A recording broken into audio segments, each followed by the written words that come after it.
Bismillahirrahmanirrahim. Assalamualaikum warahmatullahi wabarakatuh. Perkenalkan, nama saya Melinda Yanuar MPD, dosen pendidikan matematika Universitas Bina Bangsa.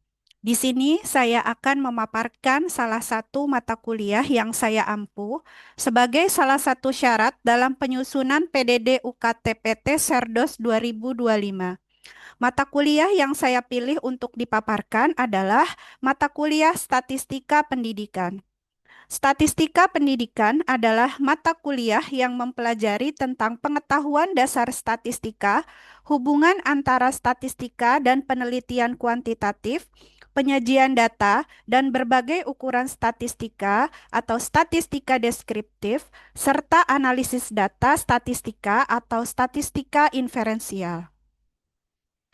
Kemampuan yang ingin dicapai oleh mahasiswa setelah menyelesaikan mata kuliah Statistika Pendidikan atau disebut dengan CPMK atau Capaian Pembelajaran Mata Kuliah terdiri dari dua CPMK, yaitu CPMK yang pertama adalah menguasai konsep teoritis statistika dan penggunaannya dalam mengolah dan menganalisis data pada penelitian. CPMK yang kedua adalah menguasai konsep teoritis statistika untuk mendukung pembelajaran matematika di pendidikan dasar dan menengah serta untuk studi lanjut. Dari dua capaian pembelajaran mata kuliah ini dijabarkan menjadi 12 sub CPMK, yaitu mampu menjelaskan pengertian dari data, statistik, statistika, dan syarat-syarat data yang baik, serta dapat menguraikan peranan statistik dalam kehidupan sehari-hari. Sub CPMK yang kedua adalah mampu menyebutkan arti dan manfaat distribusi frekuensi, menyusun distribusi frekuensi dari data tersebar atau tidak berkelompok.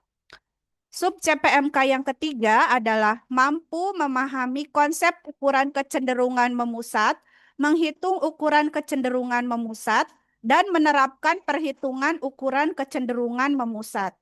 Sub CPMK yang keempat adalah mampu menjelaskan jenis-jenis ukuran lokasi dan dispersi atau penyebaran, menggunakan rumus-rumus ukuran dispersi, dan menjelaskan arti beberapa ukuran dispersi atau penyebaran. Sub CPMK yang kelima adalah mampu menjelaskan dan membedakan rumus simpangan baku untuk data tunggal dan data berkelompok. Sub CPMK yang keenam adalah mampu membedakan antara ukuran kemiringan dan kerucingan. Sub CPMK ketujuh mampu menggunakan kurva normal dan mengetahui kegunaan dari kurva normal. Kedelapan, mampu membaca dan menggunakan tabel Gauss, student, C kuadrat, dan tabel F. Sub CPMK yang kesembilan adalah mampu menyebutkan definisi hipotesis statistik dan menentukan hipotesis nol dan hipotesis tandingan dari suatu masalah penelitian. Sub CPMK yang ke-10 adalah mampu menentukan kenormalan pada distribusi suatu gugus data dan kehomogenan dari dua gugus data. Sub CPMK yang ke-11 adalah mampu menarik kesimpulan pengujian hipotesis untuk uji beda rataan satu dan dua sampel dari suatu masalah penelitian. Dan sub CPMK yang terakhir adalah mampu menjelaskan arti dan menghitung koefisien korelasi dan regresi sederhana.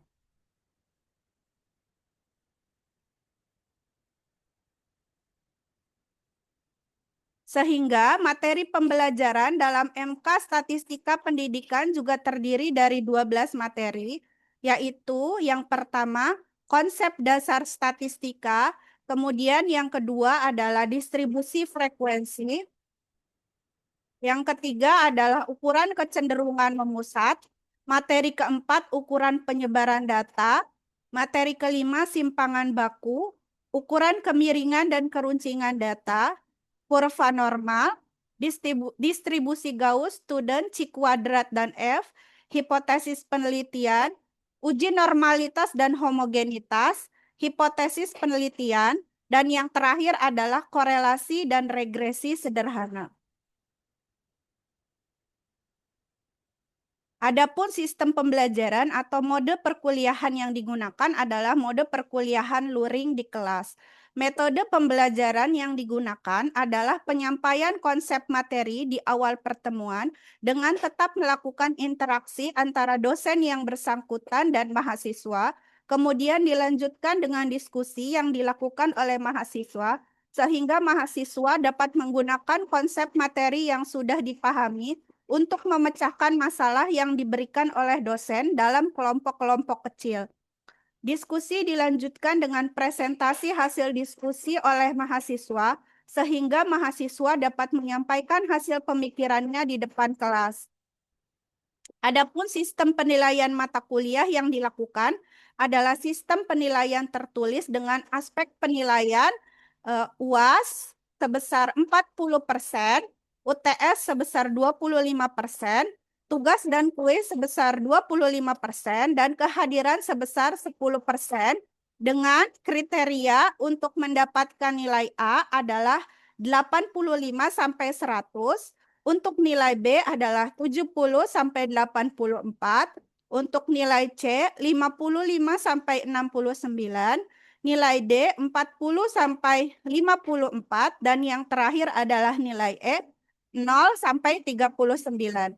Berikut salah satu contoh video pembelajaran atau perkuliahan di kelas. Assalamualaikum warahmatullahi wabarakatuh. Waalaikumsalam warahmatullahi wabarakatuh. Ya, bagaimana kabarnya hari ini? Alhamdulillah. Baik ya. Nah, kita kembali lagi nih di MK Statistika Pendidikan ya. Seperti yang sudah saya singgung pekan lalu, materi kita pada hari ini adalah ini ya, ukuran kecenderungan memusat atau tendensi sentral ya. Nah, sebelum kita mulai mengenai materi hari ini, kita review dulu ya pertemuan pada pekan sebelumnya. Nah, jadi pada pekan sebelumnya kita sudah mengetahui mengenai tahap-tahap kegiatan statistika ya, bahwa tahap-tahap kegiatan statistika itu terdiri dari pengumpulan data, penyusunan data, presentasi data, analisis data, dan interpretasi data ya. Nah, untuk pada pekan sebelumnya kita sudah sampai kepada tahap presentasi data, yaitu menggunakan tabel ya, ini ya, tabel distribusi frekuensi. Nah, sebelumnya ada yang mau mencoba menjelaskan apa itu tabel distribusi frekuensi? Iya, Helga silahkan. Tabel distribusi frekuensi itu tabel penghasil data yang menunjukkan banyaknya objek di setiap kolom yang ada. Iya, betul ya. Ada lagi yang mau menambahkan?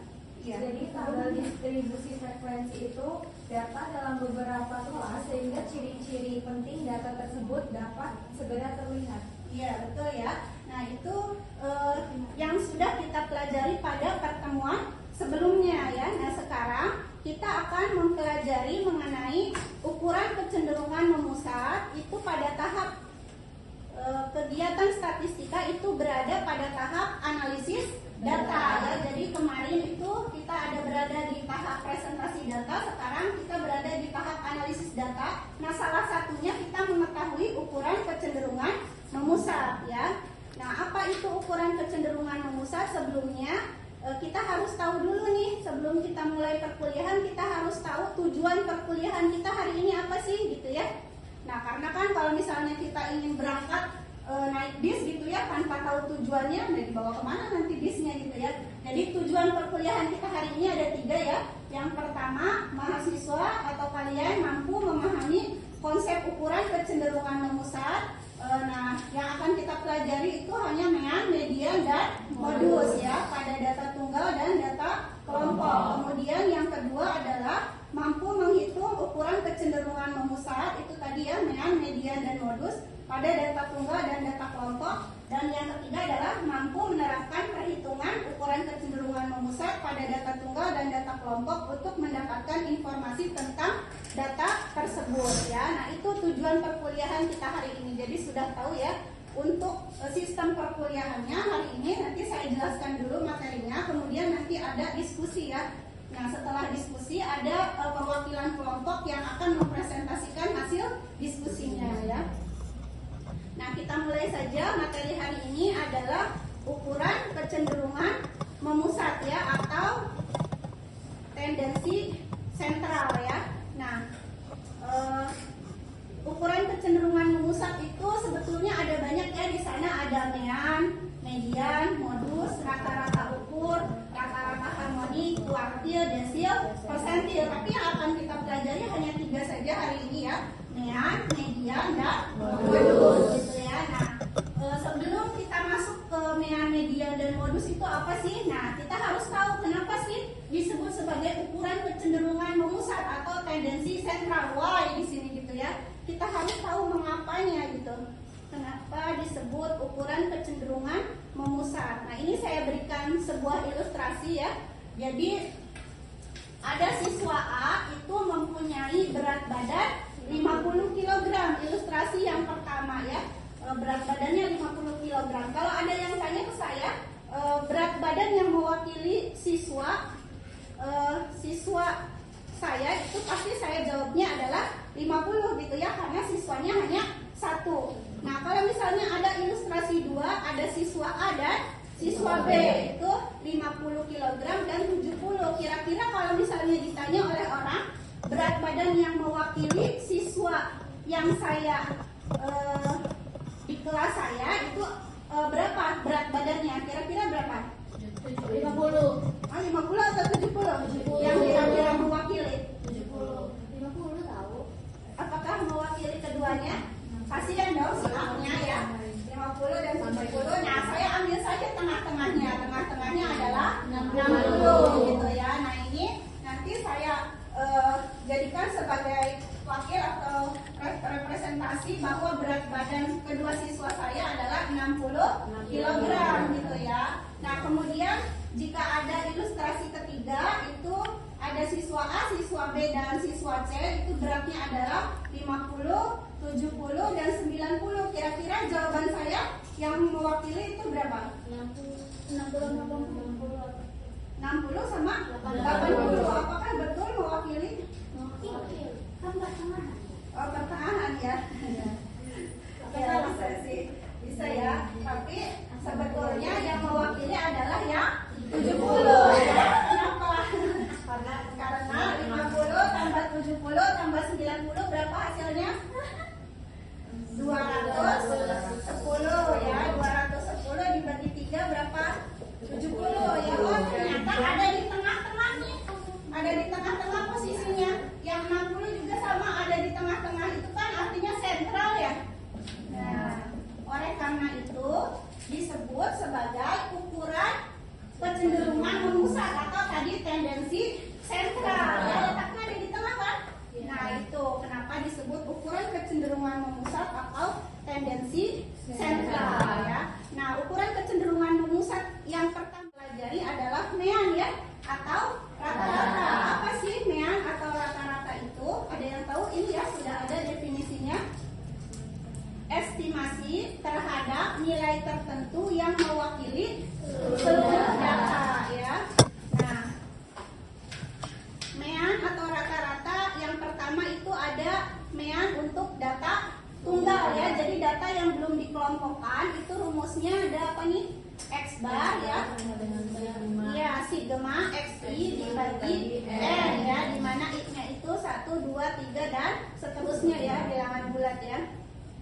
Nah, kemudian di sini contohnya diketahui data sebagai berikut ya. Di sini ada 10 siswa nih, Rina, Eki, Arif dan seterusnya sampai Sandra ya. Nilainya adalah 8 ya, 6, 6, 7, 5, 7, 7, 4, 6 dan 5. Nah, berapakah nilai rata-ratanya? Gimana nih tadi? Atau bagaimana tadi berdasarkan rumus yang tadi? Sigma tadi ya, sigma itu apa sih definisinya? Dijumlahkan ya, dijumlahkan semua nilainya, kemudian dibagi dengan banyak data ya. Dijumlahkan, setelah dijumlahkan adalah 61 dibagi 10, hasilnya adalah 6,1. Nah, kemudian kesimpulan apa sih yang diperoleh dari hasil 6,1 ini? Ada yang tahu kira-kira apa kesimpulannya?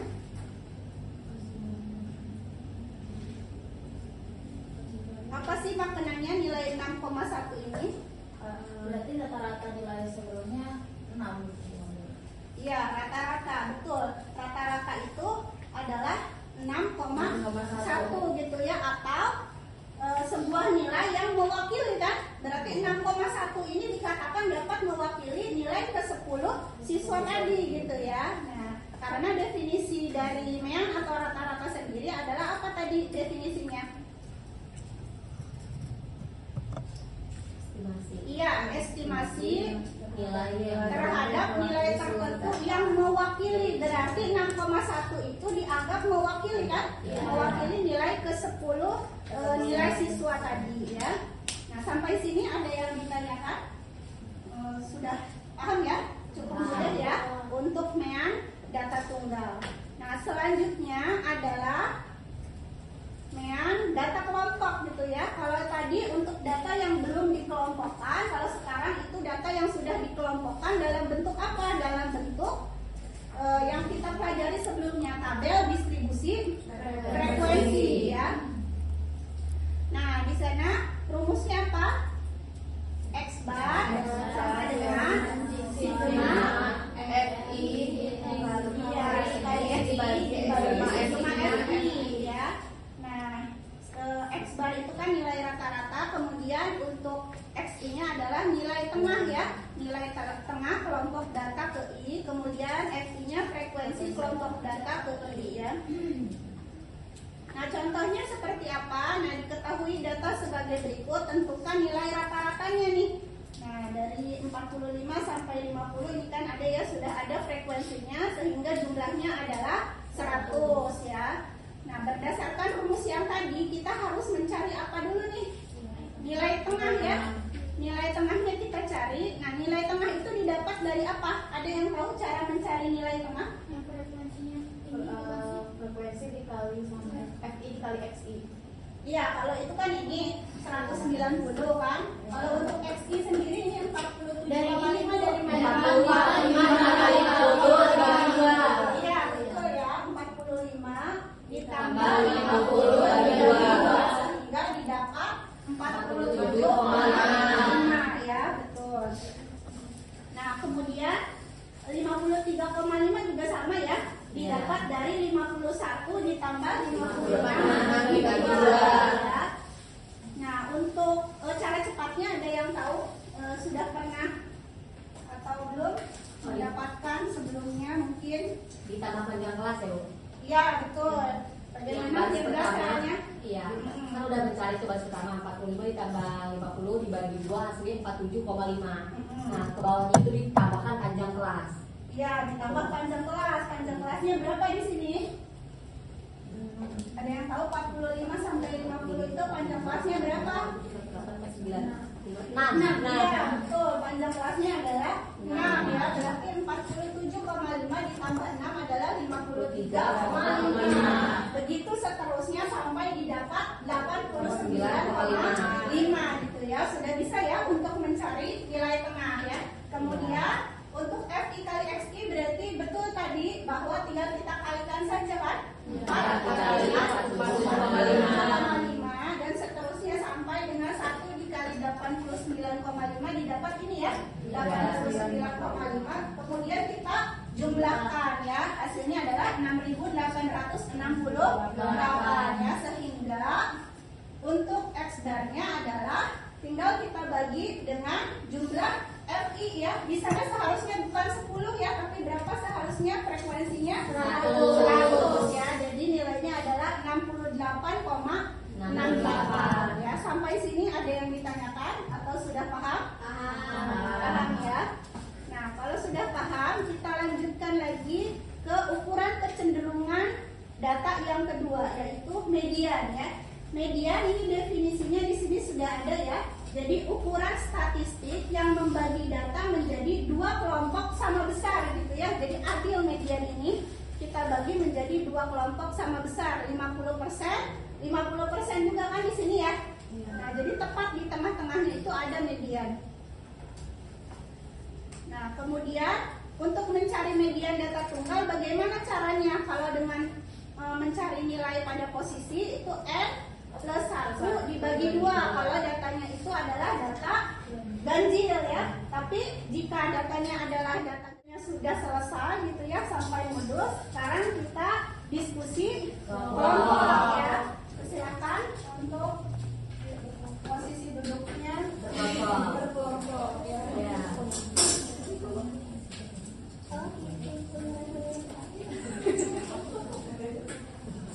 Lupa buat tambahin tadi yang buat.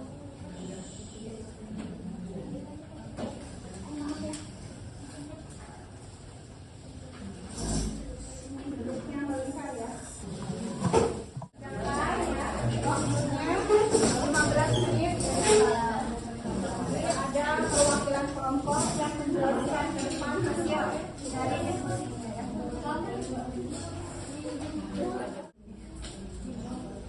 Ya sudah habis ya waktunya. Silakan untuk perwakilan kelompok 2 ya. Ya. Nanti ditunggu dulu mungkin ini nanti bisa dilihat. Nanti kan 68 juta. Nah, terus yang ketiga itu jawabannya tidak dapat mewakili. Karena si 1,5 sama 1,75, 1,45 itu hasilnya nggak bakal sampai 1 miliar ini gitu. Makanya tidak dapat mewakili. Jadi sehingga diperlukan ukuran kecenderungan lain. ya, selanjutnya ya. Iya, selainnya. Dan mungkin itu bukan 5 ya, tapi 6 ya mungkin ya. Karena kan ada 6, kalau ditambah 1000 kan ada 6 datanya ya. Iya. Ya bukan 5 untuk yang B ya. Atau untuk pertanyaan yang kedua itu harusnya bukan 5 ya, tapi 6 ya. Kemudian 168 juta itu tidak bisa mewakili yang ke-5 data yang sebelum ditambahkan dengan 1000 ya. Karena terlalu tinggi nilainya. Mereka pendapatannya saja 5 juta saja tidak gitu ya. Tapi disebutkan bahwa pendapatan wali siswa adalah rata-ratanya 168 juta gitu ya. Berarti tidak realistis gitu ya. Artinya diperlukan kecenderungan lain, bisa menggunakan median gitu ya. Atau kalau modus kan, modus bisa tidak kira-kira? Kalau modus tidak bisa kan, kalau modus itu berdasarkan frekuensi. Jadi mungkin ini untuk data ini bisa menggunakan median gitu ya untuk hasilnya. Ya, sehingga untuk nilai-nilai yang apa nih? Berarti tidak homogen ya. Tidak homogen itu tidak bisa kita menggunakan mean, yaitu menjadi petunjuk salah satu dari kekurangan mean ya. Ya, terima kasih Firda. Perwakilan dari kelompok 2, kita beri tepuk tangan ya. Selanjutnya untuk masalah kedua ya, silahkan dari kelompok 1 ya perwakilannya. Terus ini hapus dulu.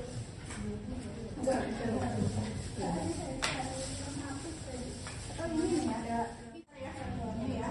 Kemudian 50% juga ada di atas 151,5 hasil median yang didapat ya. Karena definisi median sendiri apa? Ukuran kecenderungan data yang tepat membagi data menjadi 2 bagian gitu ya. Ya, terima kasih Sabrina dari kelompok.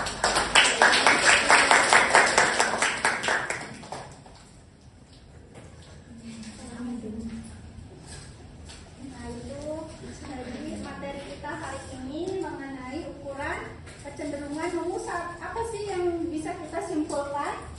Apa tadi? Kita belajar apa saja? Ya. Mean itu apa? Satu orang? Iya, boleh, Helga. Iya, mean itu rata-rata atau apa? Estimasi nilai yang dapat mewakili sebuah data gitu ya. Kemudian median. Median itu apa? Ada satu orang? Median ukuran kecenderungan yang tepat membagi data menjadi apa? Dua bagian. Satu lagi modus, apa tadi modus? Nilai Iya, ukuran kecenderungan yang memiliki frekuensi terbanyak. Kemudian tadi ada yang didapatkan dari masalah satu tadi ya, kekurangan dari mean. Ternyata mean tidak dapat digunakan untuk data yang tidak homogen ya. Tadi ada yang 1 1 miliar sendiri ternyata bisa merusak hasil dari rata-ratanya, tidak bisa mewakili gitu ya, sehingga tidak bisa digunakan untuk data-data ekstrim itu namanya ya, karena kan yang lain 1 juta semua, 2 juta, tiba-tiba ada miliarder datang gitu ya, 1 miliar pendapatannya, itu kan namanya data ekstrim ya. Jadi data yang berbeda sendiri gitu dibandingkan data yang sebelumnya sudah ada gitu ya. Jadi yang itu kekurangannya tidak dapat digunakan pada data yang tidak homogen dan pada data ekstrim ya. Iya. Itu yang dapat kita simpulkan. Kemudian untuk tugas pekan depan silahkan dipelajari materi selanjutnya terkait dengan ukuran penyebaran data ya. Kemudian kita akan coba mempraktekkan ukuran kecenderungan memusat dan ukuran penyebaran data itu di dalam SPSS gitu ya. Nah silahkan. Nah untuk hari ini mungkin dicukupkan saja. Kurang lebihnya mohon maaf. Wassalamualaikum warahmatullahi wabarakatuh. Waalaikumsalam.